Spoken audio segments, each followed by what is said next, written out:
Bonjour et bienvenue sur Plan B. Aujourd'hui, j'ai le grand honneur de recevoir Christophe Sturm. Bonjour Christophe. Bonjour Cyrus.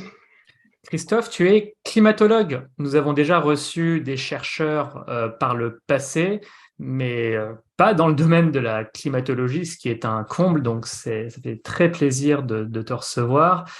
Chers auditeurs, mettez-vous tranquillement dans un fauteuil, prenez un bon verre de jus de pomme bio, installez-vous confortablement. On va parcourir en détail des graphiques parmi ceux particulièrement importants des trois rapports du GIEC, donc groupe 1, groupe 2, groupe 3, donc sur la physique climatique, puis sur les impacts et l'adaptation au changement climatique, et enfin sur les solutions d'atténuation du changement climatique. Et c'est bien sûr Christophe, qui est beaucoup plus qualifié que moi, qui va les expliquer et faire de la pédagogie. Vous allez apprendre beaucoup de choses de la part de quelqu'un de bien placé. Peut-être avant de plonger dans la présentation, Christophe, si tu veux dire quelques mots sur toi et sur ton travail. Écoute, merci beaucoup Cyrus de me donner l'occasion de présenter ces résultats, ces informations qui me paraissent importantes. Moi, j'ai baigné dans la recherche climatique depuis 1999, avec notamment une thèse au laboratoire de glaciologie à Grenoble, celui où Claude Lorius et Jean Jouzel travaillaient. Avant d'avoir un poste de maître de conf en paléoclimato à l'université de Stockholm en Suède, puis d'aller au SMHI, qui est donc le météo Suède local, où je travaille en grande partie sur la vulgarisation des rapports du GIEC, puisque le SMHI est le point contact du GIEC pour la Suède et vice-versa. Alors, par avance, je m'excuse que pas mal de graphiques soient en anglais, mais je les décrirai du mieux que je peux en français. Bon, c'est ce que je fais aussi humblement à mon échelle lorsque je fais de la vulgarisation sur les sujets climatiques. Je commente souvent des articles ou des graphiques en anglais. Donc, sois à l'aise avec ça. Je te laisse lancer la présentation. Voilà. Voilà, donc l'année 2022 a été marquée par la publication des trois rapports, des trois volets du rapport du GIEC. Donc pour présenter simplement le GIEC, c'est le groupement intergouvernemental pour l'étude du changement climatique, et qui, à intervalles plus ou moins réguliers, présente une synthèse des connaissances. Ici, on parle du AR6, donc Assessment Report 6, donc c'est le 6e cycle, et les résultats ont été regroupés en trois expertises. La première, comme tu l'avais indiqué, c'est la science physique, les mécanismes qui gouvernent l'évolution du climat. Donc le groupe 1.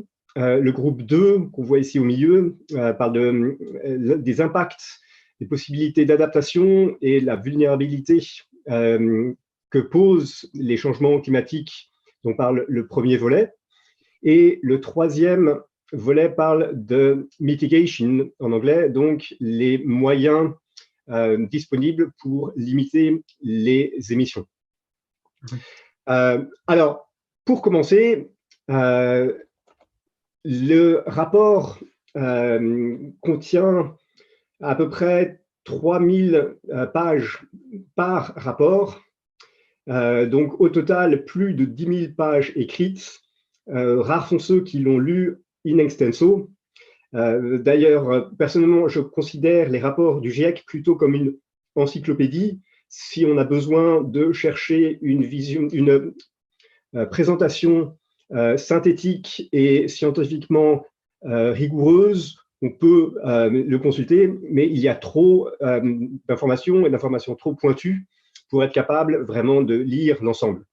Heureusement, chacun de ces rapports est résumé dans ce qui s'appelle le SPM en anglais, Summary for Policymakers, et qui rassemble en une quarantaine de pages l'essentiel des informations. Il existe aussi un autre document synthétique, le TS, Technical Summary, qui s'adresse plus à des scientifiques, mais qui essaye de rassembler les conclusions et les études sur lesquelles se basent les énoncés du rapport pour décideurs. Mais pour commencer et pour bien se rendre compte, c'est un travail gigantesque, puisqu'il y a au total près de 800 scientifiques qui ont travaillé pendant des années à titre bénévole pour conduire tout ce travail de résumer, de synthétiser, d'évaluer la qualité des travaux. Ils le font naturellement pas de façon subjective, puisque pour qu'une étude soit citée dans le rapport du GIEC, il faut qu'elle ait été publiée dans un journal avec communiqué de lecture, donc qui est une des garanties pour assurer la qualité du travail scientifique, qui n'est pas parfaite, mais qui est mieux que rien du tout. Il y a aussi vraiment un effort d'être aussi ouvert et représentatif que possible, puisque ce sont des scientifiques de près de 100 pays qui ont contribué au rapport, avec un effort fait pour équilibrer le rapport homme-femme parmi les auteurs. Et c'est ça, tout l'ensemble du travail. Quand ces équipes de scientifiques aboutissent à une première version, cette première version est soumise à des commentaires, à des critiques, dans un premier temps vis-à-vis d'autres scientifiques qui n'ont pas contribué au rapport, dans un deuxième temps ouvert à l'ensemble de la population, et toutes ces remarques sont consignées et chacune des remarques a été adressée par les auteurs. Donc, moralité, c'est un effort scientifique, à ma connaissance, unique dans le monde de la science, où l'ensemble d'une communauté, et vous verrez que les expertises sont vraiment très très larges, se réunissent pour dire est-ce qu'on est capable de se mettre d'accord sur ce qu'on sait actuellement. Est-ce qu'on ne sait pas ? C'est un processus le plus transparent possible, par la façon dont sont composées les équipes, par les possibilités de mettre des commentaires et tout ça. Ce qu'il faut garder à l'esprit, c'est que c'est une synthèse des connaissances à l'heure actuelle. C'est la raison pour laquelle il y a plusieurs cycles. On a beaucoup plus entendu parler du AR6 que du AR5, en tout cas dans les médias, ce qui peut donner l'impression qu'on ait maintenant eu la Bible qui explique tout. Il est tout à fait probable qu'au fur et à mesure qu'on a plus d'observations, que les modèles se développent, on arrive dans 5 ou 7 ans à un nouveau rapport de synthèse qui aura fait débat et qui aura remis en question certains des conclusions. Tout à fait. Non, mais on peut être que ému par cette démarche lorsqu'on a confiance en la science. Juste un complément qui est que chacun des 3 volets, après évidemment un rapport complet, qui fait entre 15 et 20 chapitres, bon, quelque chose comme ça, que chaque chapitre développe un thème bien précis. Par exemple, dans le rapport du groupe 2, les impacts actuellement imaginés du changement climatique sur l'agriculture ou encore sur l'eau, c'est des chapitres développés. Chacun de ces chapitres, il y a 2 lead authors, donc 2 auteurs en chef, ou 2, 3, enfin quelques auteurs en chef, et des dizaines d'auteurs. Donc voilà, c'est-à-dire si chaque chapitre est après travaillé, s'il y a un sujet en particulier qui vous intéresse, alors évidemment, nous allons parler de ce sujet-là, mais n'hésitez pas à aller explorer les chapitres détaillés, pas forcément pour les lire en entier, mais chaque chapitre détaillé a aussi un résumé de 2, 3, 4 pages au début, qui donne plus d'informations que le résumé global à l'attention des décideurs. Donc vraiment, chacun peut aller voir toutes les informations qui l'intéressent. Pardon, je m'arrête là. Ce qui est nouveau aussi avec le AR6, c'est d'une part une section foire aux questions, qui est là vraiment destinée à toute personne intéressée, sans aucun prérequis de connaissances, et qui permet de répondre à beaucoup de questions que les gens se posent.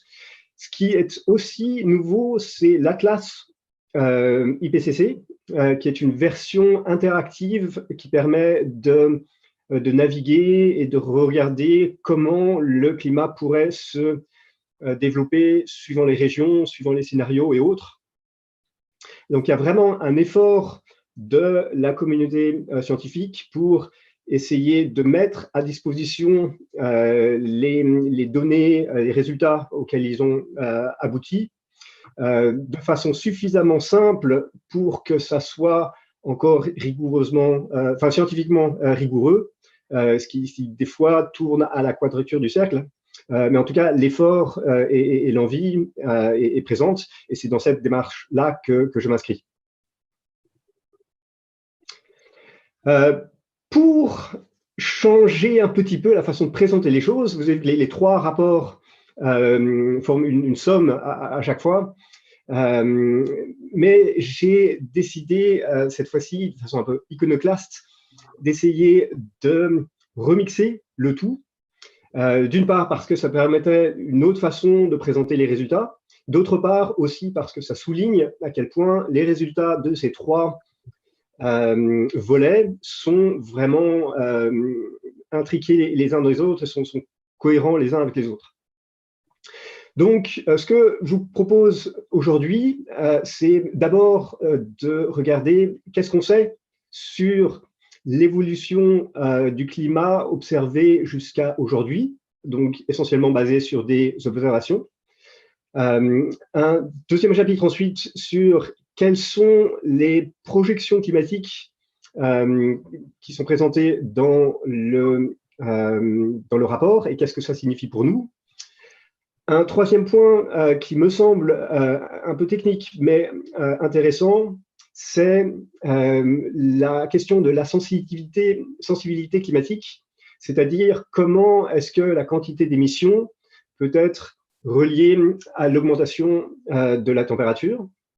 Un quatrième point dont on a plus entendu parler ces derniers temps, puisque c'est effectivement une nouveauté du rapport qui ne s'intéresse pas seulement à l'évolution moyenne du climat sur une moyenne de 30 ans, ce qu'on appelle les climatologies, mais qui regarde aussi la fréquence et l'intensité d'événements extrêmes.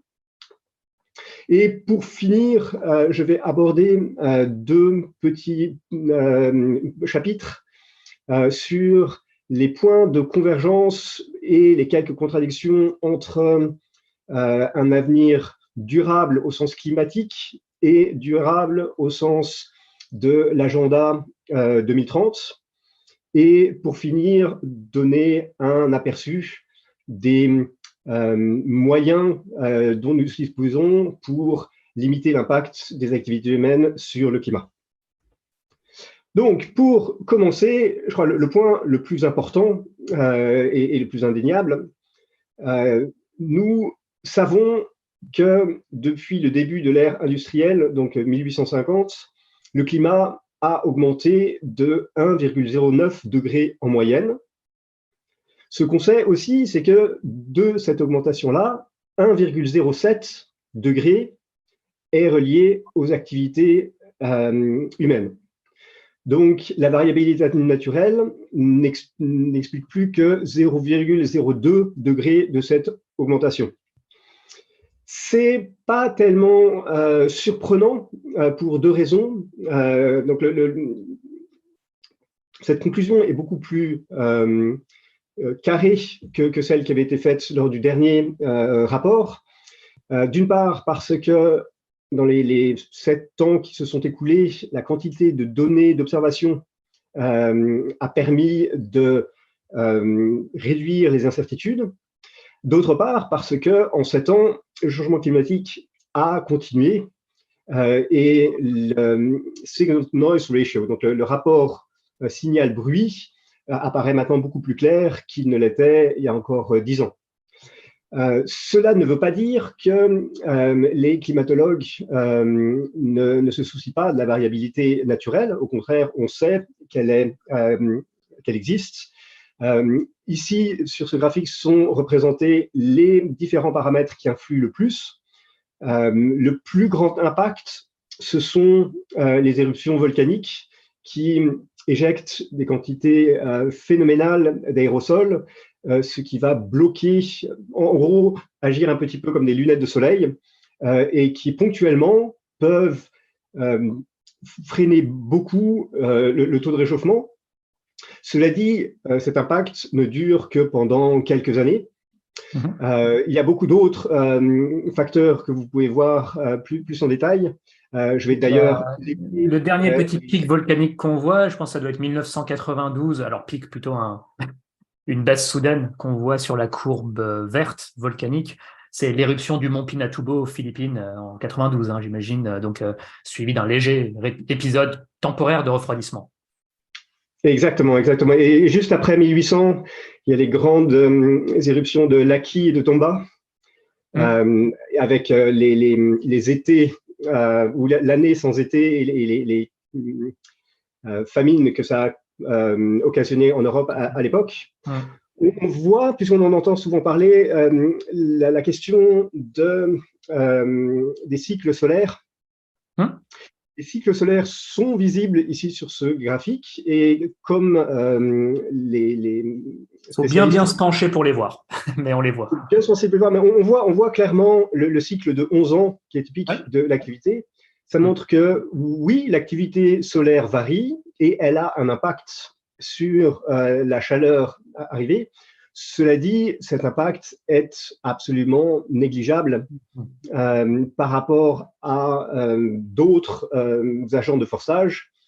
Et quelle que soit la façon dont on prend le problème, on ne peut pas expliquer l'augmentation récente des températures, donc en particulier à partir de 1900, sans prendre en compte l'augmentation des gaz à effet de serre et en premier lieu le CO2. Voilà, non, mais si je peux me permettre, effectivement, on observe un réchauffement qui est largement plus important qu'un signal bruit. Enfin, et il faut bien l'expliquer. Il faut bien trouver une cause. On ne peut pas juste dire c'est de la magie. Donc, les climatologues sont bien au courant qu'il y a de nombreux déterminants du climat autres que les gaz à effet de serre. Sur des temps très très longs, il y a la dérive des continents, mais ça c'est sur des échelles de temps de, je sais pas, de millions ou dizaines de millions d'années, bon, enfin même plus que ça. Sur des échelles de temps aussi courtes, il n'y a pas 1000 déterminants imaginables. Donc effectivement, un changement d'activité solaire peut-être, mais ce n'est pas ce qu'on observe. Donc voilà, quelque part, même par élimination, il ne reste pas beaucoup de candidats pour expliquer le réchauffement qu'on observe actuellement.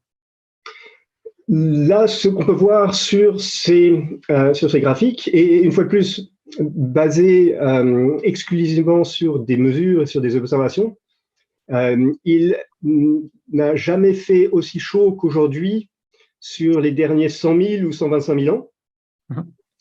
Et la rapidité du réchauffement est plus rapide qu'observé au cours, en tout cas, des 2000 dernières années. Ça a peut-être été plus rapide avant, on n'a simplement pas la résolution nécessaire pour être capable de le qualifier. Ce qu'on peut faire avec les modèles du climat, c'est de tester différentes hypothèses. Et ce que montre le graphique de droite, c'est que si on ne tient compte que de la variabilité naturelle, les températures auraient dû évoluer en fonction de l'enveloppe verte. Il est nécessaire d'avoir à la fois la variabilité naturelle et les facteurs anthropiques pour avoir l'enveloppe orange qui représente le mieux la courbe observée. Alors, si on fait une mise en perspective, la Terre a connu des climats plus chauds qu'aujourd'hui. C'est incontestable. Il faut quand même remonter jusqu'à 30 ou 60 millions d'années pour retrouver des températures comparables à celles qui pourraient nous attendre en 2100 ou 2300. 60 millions d'années, c'était à la fin de l'ère des dinosaures. Donc, ça nous met quand même dans une situation très, très différente de monde qu'on connaît aujourd'hui. Mais effectivement, le changement climatique n'est pas un danger pour la planète. Elle a vu pire, elle s'en remettra. Par contre, pour nous, en tant qu'êtres humains, c'est un défi auquel on n'a jamais été confronté. Donc, l'espèce humaine date depuis plusieurs centaines de milliers d'années et a connu les grandes glaciations. Mais si on se concentre sur les derniers 10 000 ans, ce qui correspond donc à l'Holocène, ça correspond aussi à la période depuis la révolution néolithique et l'invention de l'agriculture qui a permis aux êtres humains de devenir sédentaires, de commencer à développer des civilisations. Donc, une chose est certaine, les civilisations humaines n'ont jamais été exposées à des changements de température aussi brutaux que ceux que nous connaissons au cours des derniers 150 ans. Et voilà, changement qui n'est pas terminé. Si on remonte un peu avant l'année moins 10 000, à la sortie de la précédente ère glaciaire et donc l'entrée dans l'Holocène, il y a eu dans cette sortie des épisodes assez brutaux de changement de température. Alors je pense que c'est plutôt local et pas global, mais par exemple le réchauffement Bolling-Alrod, que certains avancent aussi comme un épisode particulièrement brutal à la sortie de l'ère glaciaire, où en quelques décennies, il y a eu des changements de température importants, des changements importants du niveau de la mer aussi. Je pense que c'est un peu dans ton champ d'études aussi, en tant que paléoclimatologue. Oui, ça tout à fait. Le dernier maximum glaciaire, c'était il y a à peu près 20 000 ans. C'était l'époque auquel il y avait des mammouths et des tigres à sabre. C'était une période où, là où je suis actuellement, en Suède, il y avait jusqu'à 4000 mètres de glace. Et ces masses de glace ont fait que le niveau de la mer a baissé de l'ordre de 120 mètres, ce qui explique la création des fjords en Norvège. Il y a eu un certain nombre d'événements qui montrent les interactions entre la cryosphère, donc l'ensemble des glaces, et le reste des composantes du système climatique, donc l'atmosphère, l'hydrosphère, la biosphère, ce qui montre l'impact fort et assez rapide que peuvent avoir ces phénomènes. Il y a le Younger Dryas, il y a l'épisode de 8.2 Milan. Tout ça nous permet de nous rappeler que même si à notre échelle de temps, les glaciers semblent assez inertes ou peuvent reculer tranquillement sous l'effet du réchauffement climatique, il y a d'autres situations dans lesquelles ça peut avoir des effets beaucoup plus brutaux. Si les glaciers fondent et remplissent des lacs d'eau douce qui soudainement se déversent dans l'océan, ça peut complètement modifier la circulation océanique et ça peut entraîner des chamboulements, en tout cas localement, un petit peu qui rappelle le film The Day After Tomorrow. Il faut se rappeler que Bordeaux est à peu près à la même latitude que New York. Or, Bordeaux ne connaît pas du tout les hivers aussi rudes que ceux de New York.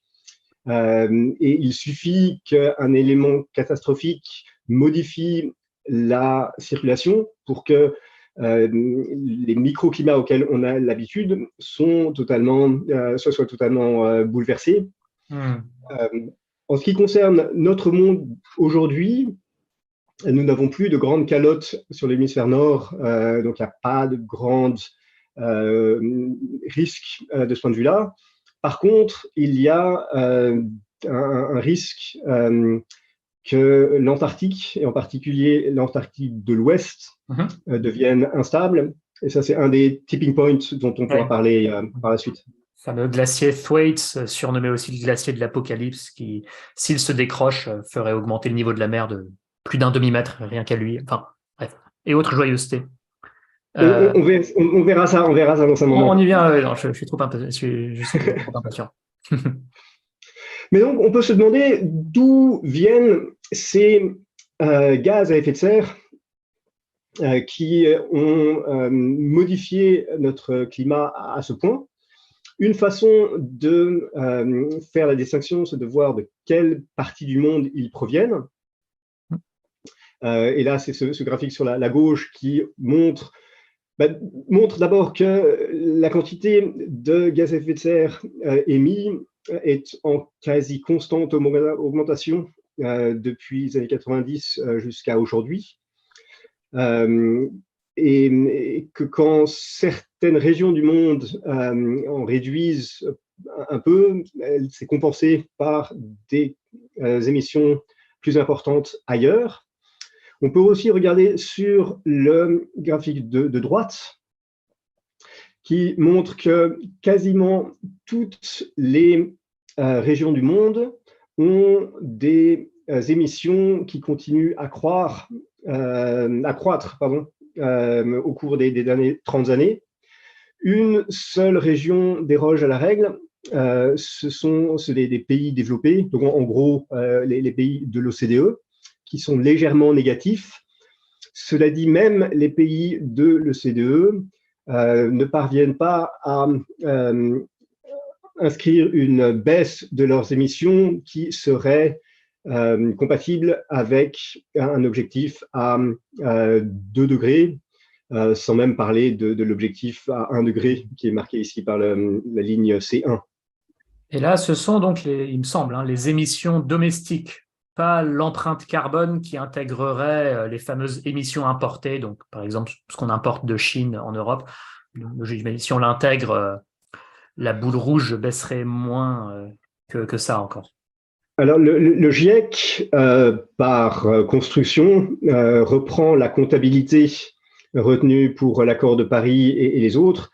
Donc, sont considérées comme émissions nationales toute émission produite sur le territoire du pays. Oui. Une autre façon de regarder l'évolution de ces émissions, c'est de regarder les secteurs qui sont responsables de ces émissions. Et on voit que la combustion de fossil fuels, donc de carburants fossiles, est non seulement la plus importante, mais aussi celle qui continue d'augmenter. C'est donc ce grand trait bleu. Cela dit, il ne faudrait pas oublier l'impact de l'agriculture, aussi bien pour les émissions de CO2, ici en orange, ou celles de méthane et de protoxyde d'azote. Protoxyde d'azote, NO, merci. Et on y reviendra. On y reviendra après.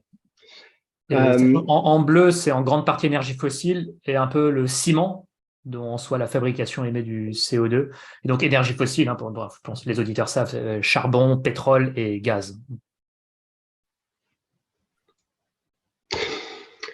Alors, il s'est passé un événement imprévu juste au moment de la rédaction du rapport. C'était la pandémie. Et on a pu voir effectivement que, en tout cas en 2020, l'année couperait pour prendre en compte les publications. On peut mettre en évidence une baisse sensible. Cela dit, on n'en a pas vu d'impact sur l'évolution du climat parce que même si la baisse était abrupte, en amplitude, elle était faible par rapport à la tendance à l'augmentation sur les 30 dernières années. D'autre part aussi, parce qu'on a vu l'effet rebond, il n'est pas dans ce dans ce graphe, mais il a été mis en évidence ailleurs. En 2022, on a redépassé légèrement le niveau de 2019. Voilà. Donc, il n'y a pas de sujet.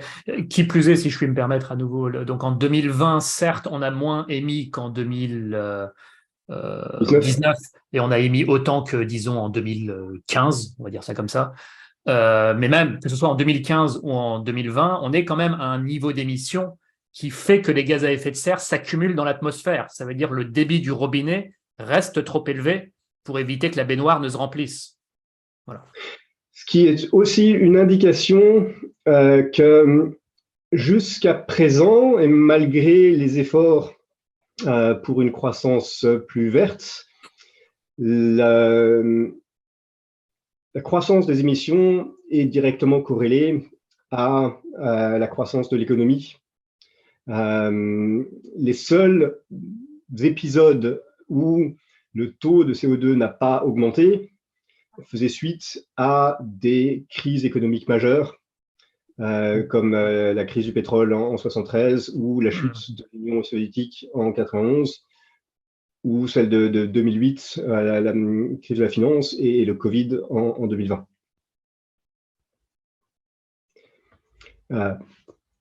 Corrélation ne veut pas dire causalité, mais ça saute néanmoins aux yeux quand on voit ça. Je crois que c'est évident. Alors après, on pourra te rétorquer que ce n'est que depuis le début des années 2000 que le consensus scientifique est assez robuste.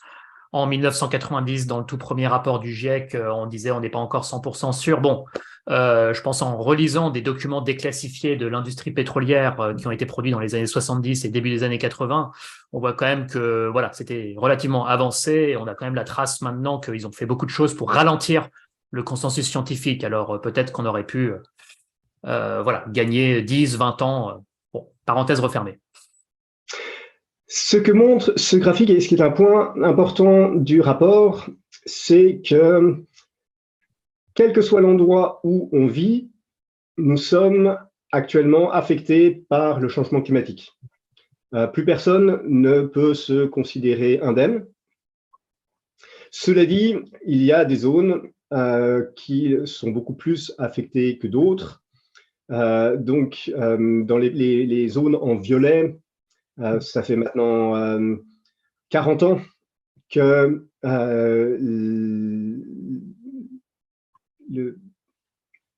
l'impact du changement climatique est nettement visible par rapport à la variabilité naturelle. Mais aujourd'hui, en 2020, où qu'on soit sur Terre, on ne peut plus nier que ça se traduit dans les données. Et non seulement ça se traduit dans les données, mais ça se traduit aussi sur l'impact pour les écosystèmes et la diversité biologique. Ça serait un peu fastidieux de rentrer en détail dans tout ce graphique, mais globalement, ce qu'il indique, c'est qu'il s'agisse d'un écosystème terrestre ou en eau douce ou en eau salée, en eau marine, on peut observer des changements dans l'écosystème, on peut observer des espèces qui migrent quand c'est possible, on voit des changements dans la saisonnalité et le développement des arbres. Et c'est au-delà de tout doute possible. Et une fois de plus, ça, ce sont des observations, donc c'est sans même prendre en compte les modèles ou autres. Et on voit de la même façon que toutes les populations humaines sont aujourd'hui affectées, certaines plus que d'autres. Et en particulier l'Afrique, l'Inde, l'Asie du Sud-Est, y compris le sud de la Chine, qui se trouvent être les régions les plus peuplées actuellement. Et c'est ce qui conduit l'IPCC à dire qu'aujourd'hui, il y a entre 3,1 et 3,6 milliards d'êtres humains qui sont vulnérables aux conséquences du changement climatique, ce qui représente en gros 40% de la population. Voilà, il faut prendre bien conscience de ça, c'est que le changement climatique, maintenant, nul ne peut le nier, a des impacts déjà assez importants en Europe, en termes d'approvisionnement en eau, en termes d'agriculture, en termes de tourisme, on ne peut pas citer entre autres le tourisme alpin. Il commence à engendrer des dégâts matériels importants sur le bâti. Et tout ça, c'est sans commune mesure avec les impacts déjà ressentis dans beaucoup d'autres régions du monde, dont les 3,5 milliards d'humains dont tu parles. Un autre point qui était intéressant, c'était sur les événements extrêmes. Donc là, ces hexagones représentent différentes régions du monde.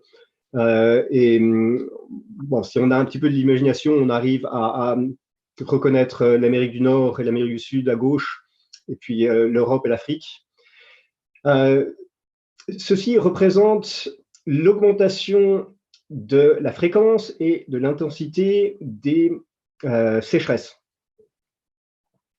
Il se trouve que 2 boîtes où l'effet est le plus visible, puisqu'il est marqué par 2 points de confiance, c'est la Méditerranée et l'ouest des États-Unis.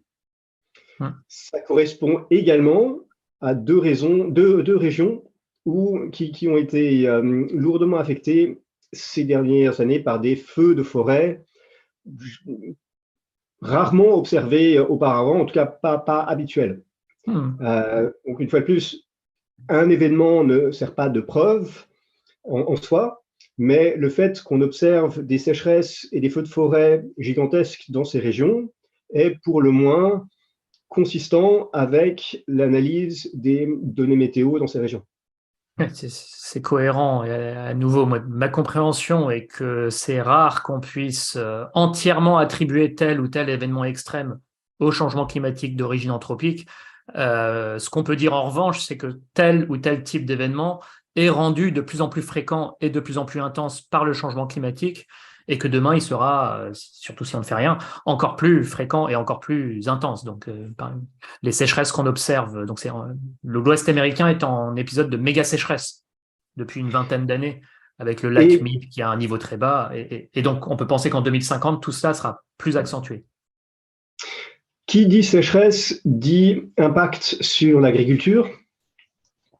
Et là, vous pouvez voir à l'échelle globale les événements qui ont causé une perte massive de la production agricole depuis 1975 jusqu'à aujourd'hui, avec une tendance à une augmentation de ces cas de perte et un nombre significatif d'épisodes directement reliés soit à la sécheresse, dans le cas des ronds orange, soit d'autres facteurs climatiques. Mais là aussi, la tendance est très nette. L'augmentation des statistiques n'est pas juste claire en tant que telle. On en note les conséquences sur la sécurité alimentaire. J'écoutais récemment une conférence du climatologue Will Stephen, qui malheureusement est décédé récemment et à qui je rends beaucoup hommage, qui notait qu'il a lui-même vu lors d'un voyage au Bangladesh, un voyage pour sa recherche, hein, pas pour son loisir, lui-même vu qu'en raison de la montée des eaux, il y avait des épisodes importants de perte de culture de riz qui faisaient que des agriculteurs étaient poussés à migrer davantage dans les terres et abandonner leur métier pour aller en ville chercher du travail. Voilà, donc c'est très concret. Alors, quelque chose qui pourrait pas sembler paradoxal, c'est que la fréquence et l'intensité des sécheresses augmentent en même temps que la fréquence et l'intensité des événements pluvieux extrêmes augmentent aussi. D'un point de vue scientifique, ça n'est pas forcément contradictoire.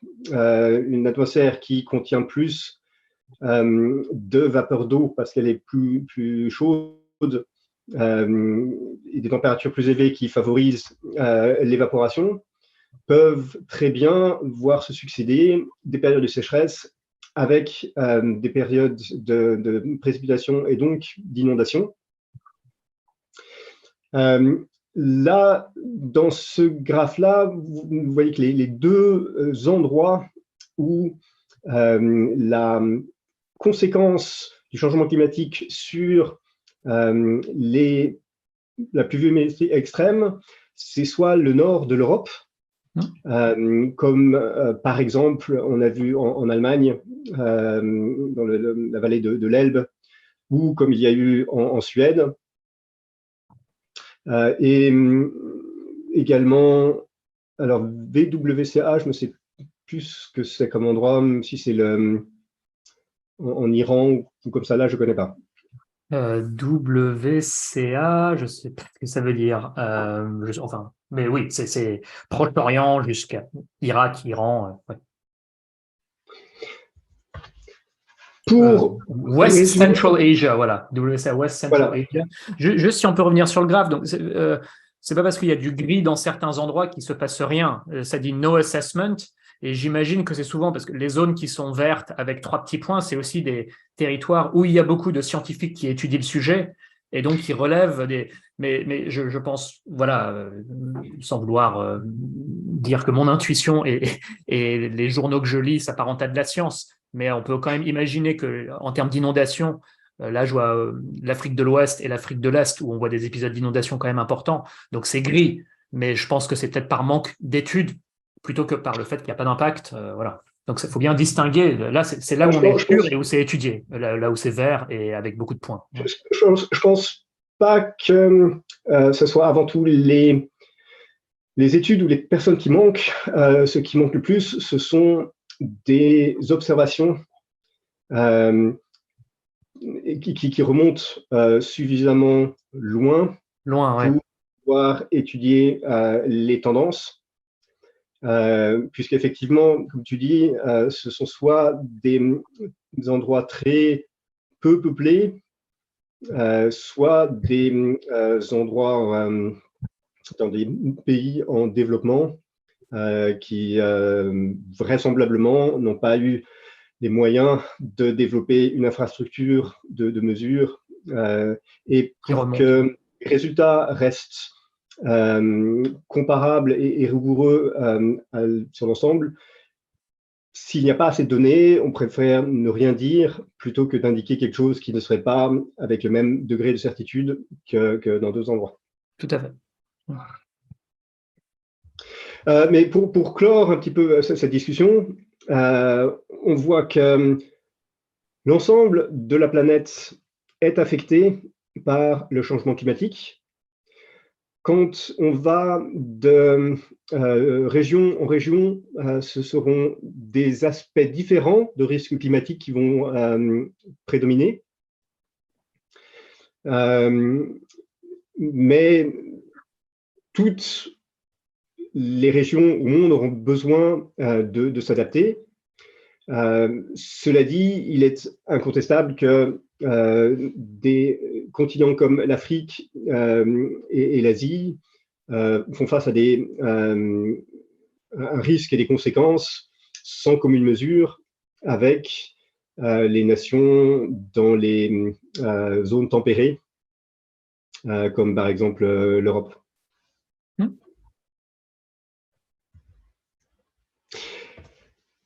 La grande question, et ce dont on parle beaucoup avec le rapport, c'est à quoi est-ce qu'il faut s'attendre pour la suite. Et un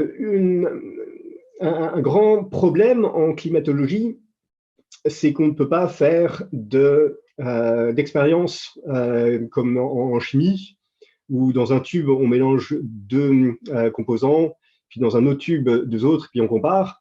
On n'a qu'une seule planète. Et on ne peut pas s'imaginer une autre planète ailleurs où on fasse autre chose, où on pourrait comparer. Donc, le mieux qu'on puisse faire, c'est d'utiliser des modèles de climat qui sont donc en gros comme les modèles météo qu'on voit à la télé tous les soirs, mais qui ont été adaptés pour couvrir des périodes beaucoup plus longues et pour prendre en compte tout plein d'interactions, non seulement entre l'océan et l'atmosphère, mais également avec la végétation, avec la chimie atmosphérique, avec de plus en plus de cadres. Mais ces modèles-là, il faut leur spécifier des conditions pour qu'ils nous donnent ensuite, si on augmente les gaz à effet de serre de temps, quelles seront les conséquences. Et ça, c'est ce qu'on appelle les scénarios. Lors du précédent rapport, ça s'appelait les RCP, Representative Concentration Pathways, qui aujourd'hui ont cédé le pas au SSP, Shared Socio-Economic Pathways. Sans entrer dans les détails, les deux spécifient dans les deux derniers chiffres de leur nom le forçage radiatif qui va s'appliquer à la planète, donc en gros combien ça va chauffer. Et on a vu beaucoup de ces courbes-là. Celle qui est la plus connue, c'est celle du CO2. Il y a deux scénarios qui envisagent un net zéro en peu après 2050 pour le SSP 1.9, ou alors aux alentours de 270 pour le 2.6. Et ainsi de suite, le 4.5 qui semble être globalement celui dont notre déroulement est le plus proche, ou le 7.0 ou le 8.5 qui a été décrit comme le cas catastrophe. Cela dit, il faut garder à l'esprit que c'est l'ensemble des gaz à effet de serre qui gouvernent la température. On oublie souvent tous les autres, et cela figure ici à droite, donc à la fois pour le dioxyde de soufre, pour le protoxyde d'azote ou pour le méthane. Il y a une grande différence entre ces gaz-là par rapport au CO2, c'est que ces gaz-là ne peuvent pas atteindre le net zéro. Et comme on ne peut pas physiquement réduire ces sources-là à zéro, si on veut avoir un forçage global nul, il n'est pas possible de l'obtenir sans que le CO2 passe par zéro et devienne négatif après pour compenser. Peut-être brièvement expliquer ce que signifie net zéro, c'est-à-dire, je vais tenter, mais ce moment où nos émissions de CO2 résiduelles, dont on n'arrive vraiment pas à se débarrasser, sont compensées par des puits de carbone qu'on aura nous-mêmes construits, entre guillemets, alors soit des puits naturels, des forêts, des terres agricoles qui absorbent les sols grâce à des pratiques de conservation des sols, ou des puits industriels, les espèces de DAC, Direct Air Capture, pour faire simple, des espèces d'aspirateurs à CO2 dans l'air. Bon. Et donc ça, c'est possible pour le CO2, mais on ne pense pas que ce soit possible pour le méthane ou le protoxyde d'azote. J'en ai jamais entendu parler, vu les concentrations, vu le fait que les autres gaz ne font pas partie du cycle du carbone avec la biosphère comme le CO2, ça semble être impossible. Donc, moralité, si on injecte ces différents scénarios dans un modèle de climat, on peut observer la conséquence que ça va avoir sur les températures. Et un des exemples ici, vous voyez l'évolution de la température à partir de 2015 suivant ces scénarios qui, avec 1,9 et 2,6, permettent à se stabiliser, voire à baisser un petit peu, et où la médiane des projections reste sous la barre des 2 degrés, alors que les autres scénarios peuvent aller à une augmentation jusqu'à 5 degrés. Pour comparer, 5 degrés de différence entre le pré-industriel et l'avenir, c'est le même ordre de grandeur que la différence entre notre pré-industriel et le dernier maximum de glace. Donc, si on enlève 50 degrés, on se retrouve avec 4000 mètres de glace en Scandinavie et au Canada. Si on augmente de 5 degrés, vous pouvez imaginer les conséquences que ça peut avoir. Ce sera très profond. Après, bon, les deux scénarios rouges, on a envie de dire, bon, est-ce que ça reste probable dans le sens où les émissions de CO2, alors je dirais pas qu'elles commencent à plafonner, mais elles commencent à infléchir. On a quand même des technologies pour voilà, peut-être les diminuer. Peut-être juste pour montrer la courbe jaune, c'est que on commence à plafonner les émissions de CO2 vers 2030 dans SSP 3, c'est ça? Bon, en tout cas, 4.5. Ouais, voilà, on commence à les plafonner vers 2030 et ça reste longtemps plat, puis ça diminue pour le coup assez vite. Bon, je sais pas si, bon, pour le moment, si on continue comme ça, on serait peut-être quelque part entre le jaune et le rouge, je sais pas. En tout cas, être dans le jaune n'est pas assez. Voilà.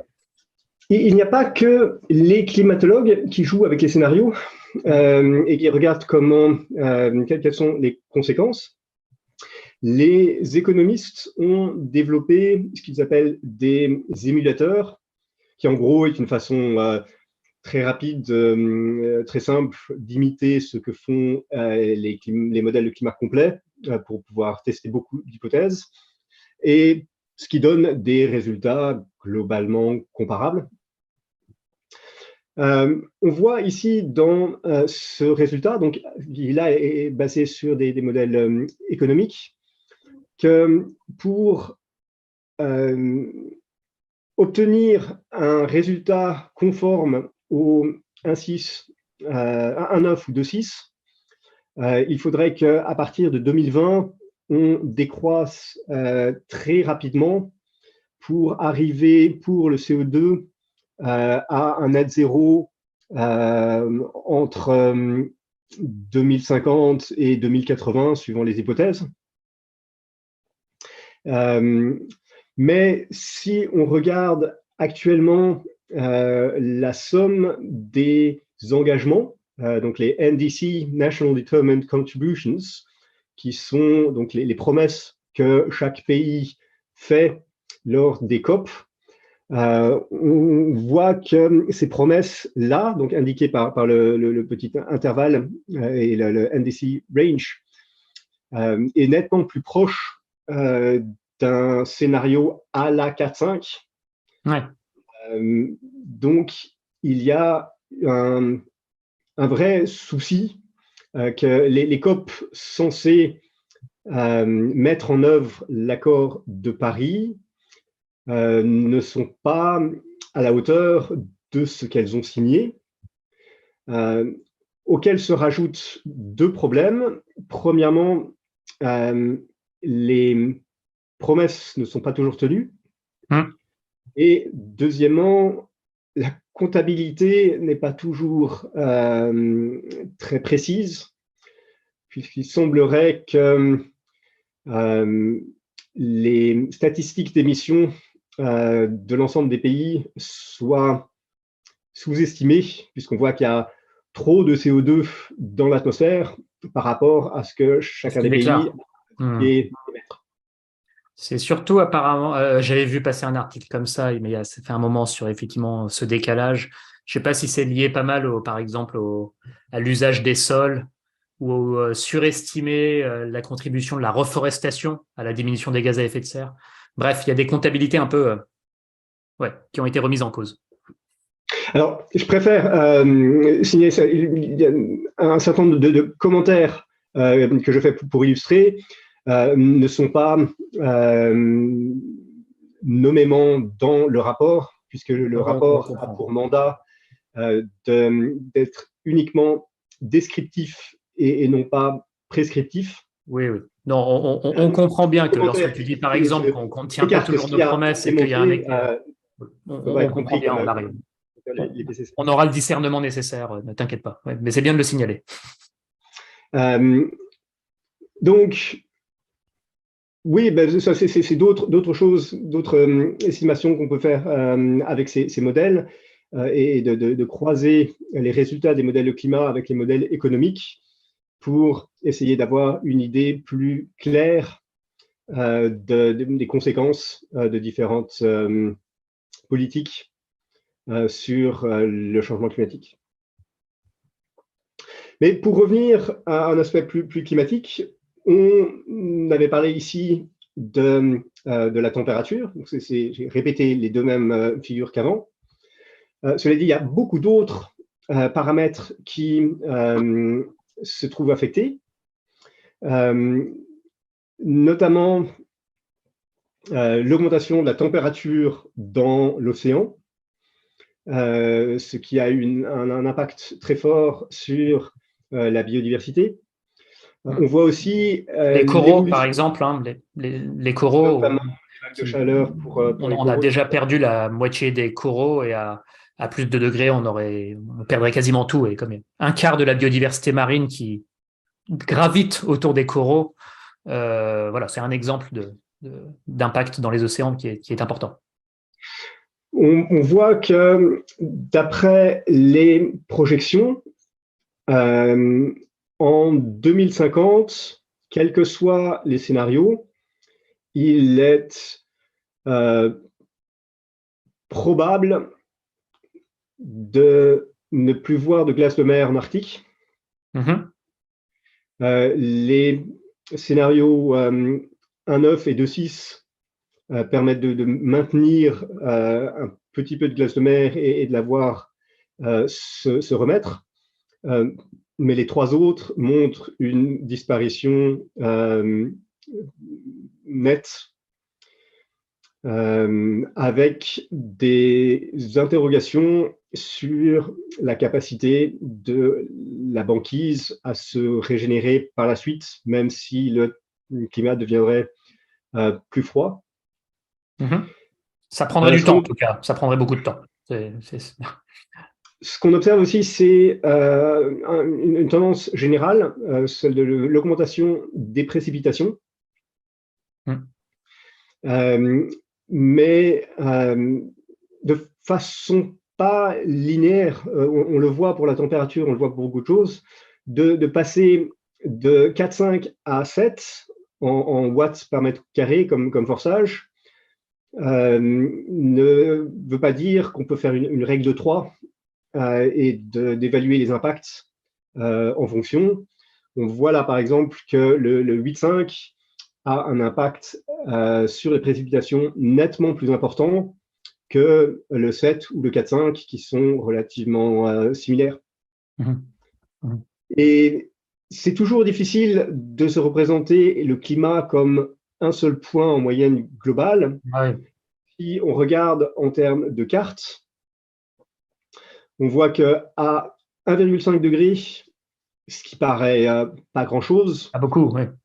On voit déjà que les continents se réchauffent beaucoup plus que les océans. On voit que les pôles se réchauffent beaucoup plus, notamment la mer de Weddell et l'Antarctique de l'Ouest, mais aussi tout l'Arctique, le Groenland, la baie de Hudson et tout ça. Passer de 1,5 à 2 degrés, ce qui semble là aussi anecdotique, on voit qu'au lieu d'avoir des températures de plus 1,5, plus 2, plus 3 degrés dans des continents, on peut passer au double, à plus 4, plus 5.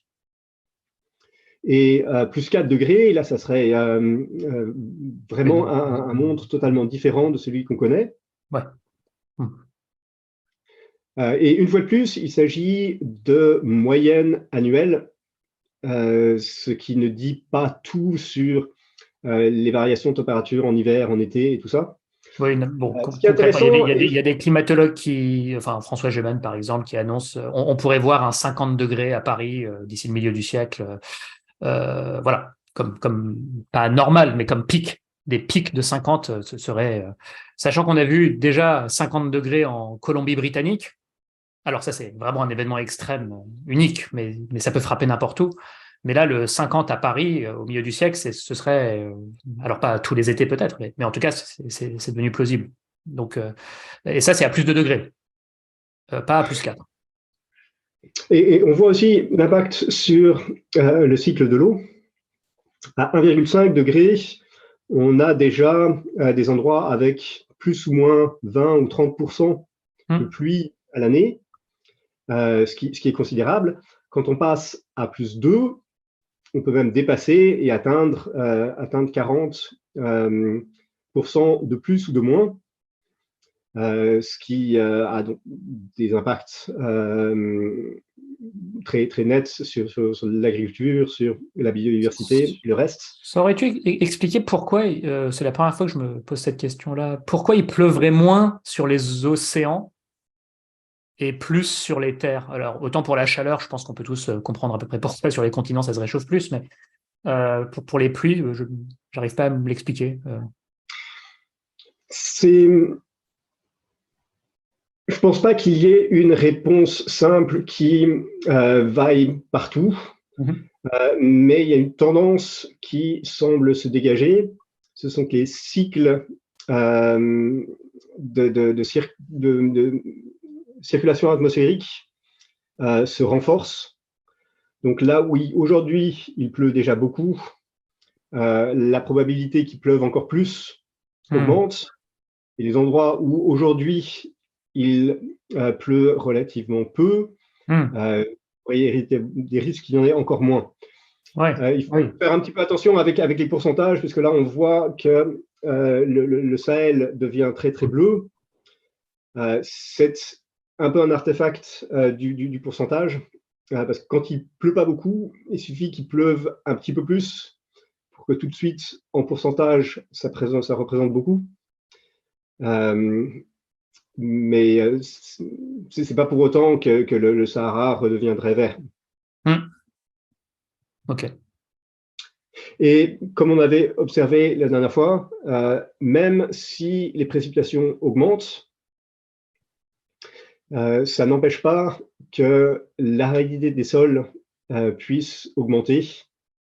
Et dans la colonne de droite, ce qui devient très clair, c'est les risques qui pèsent sur l'Amazone. Le bassin méditerranéen. Et le bassin méditerranéen, où l'Amazone a cessé d'être une forêt tropicale pour devenir une savane. Une savane.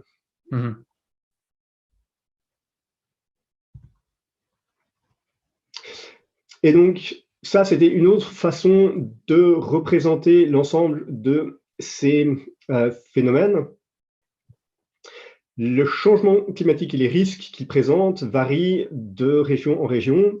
Et là, il est possible de classifier ces risques dans des superclasses pour voir le type de défis qui se posent.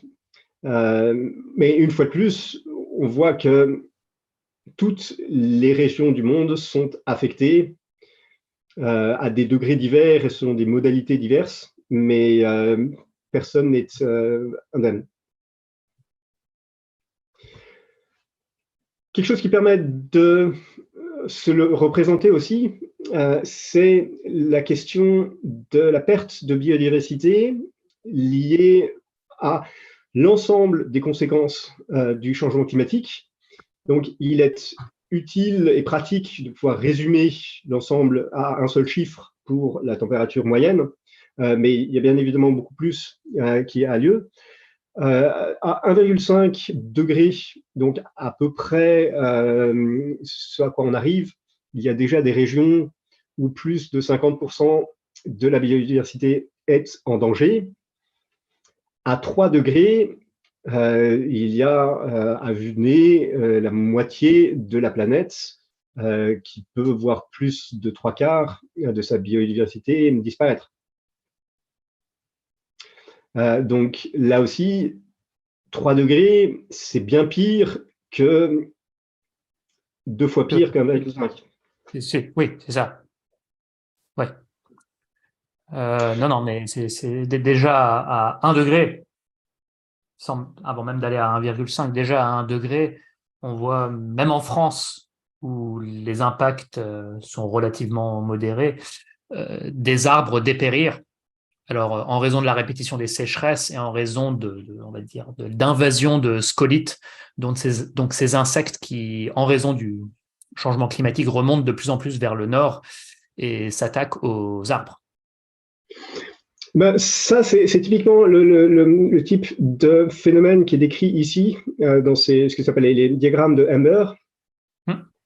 La bande horizontale grise représente là où nous sommes actuellement. Vous voyez qu'il y a les températures qui sont indiquées à gauche.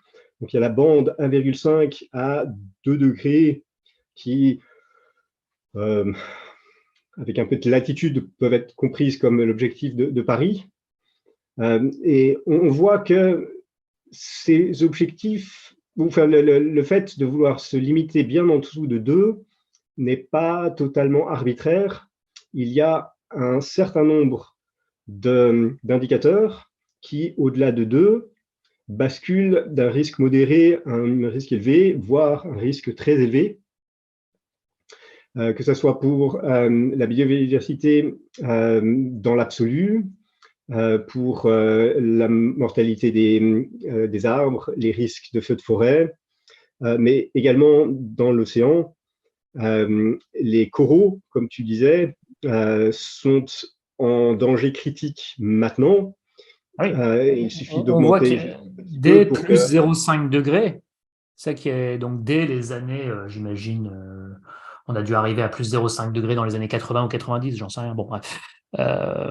On voit déjà des épisodes de blanchiment des coraux, donc on est déjà dans la zone jaune, quoi. Donc, effectivement, c'est la plus grosse vulnérabilité quasiment du changement climatique, la première à vraiment typer, à basculer, malheureusement, c'est ça.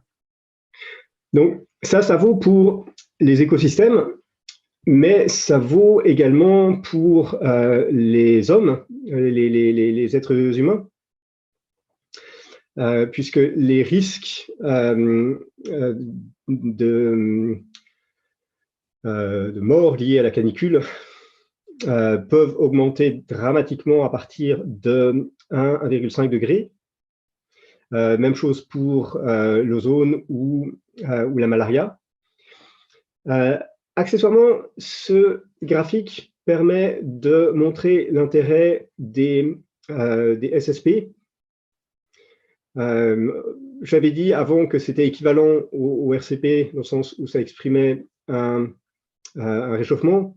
Cela dit, il y a plusieurs chemins différents pour atteindre un même réchauffement.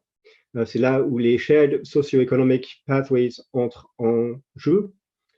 Ce qui veut dire que pour la même quantité d'émissions in fine, si elles sont faites dans un contexte d'extrême compétitivité ou au contraire avec une forme de solidarité internationale ou un souci de justice sociale à l'intérieur des pays, la même quantité, donc la même température, n'aura pas le même impact sur les populations comprises. Parce qu'il y aurait eu une meilleure adaptation, une meilleure répartition des richesses, j'imagine, enfin des choses comme ça. Ouais. Voilà, c'est là où les modèles économiques permettent de prendre en compte tout un tas de facteurs qui ne font pas encore partie des modèles climatiques. Et on voit là qu'il s'agisse de la malaria, de la dengue ou du virus du Nil. Je ne sais pas comment il s'appelle. La maladie de Lyme aussi, liée au tic, qu'on voit aussi se répandre en France. Ouais. Justement, on voit très clairement l'impact sur les maladies tropicales, mais pas uniquement, puisque ça s'applique également de façon tout à fait notable à la maladie de Lyme, et là qui touche plus les pays tempérés et subpolaires.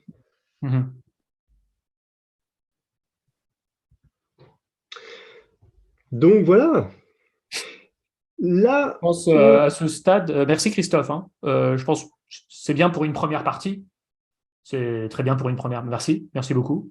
On va passer enfin, on s'arrête là et on donne rendez-vous aux auditeurs pour une deuxième partie où tu vas parler de ces autres sujets, la sensibilité climatique et notre budget carbone. Donc, qu'est-ce qu'on peut se permettre encore pour, entre guillemets, sauver les meubles? De la pédagogie sur les événements climatiques extrêmes encore, canicule, inondations, sécheresse, entre autres. Et puis passer un côté plus positif quand même sur ce qu'on peut faire pour limiter ces conséquences. Donc merci beaucoup et on donne rendez-vous pour un deuxième épisode. Voilà.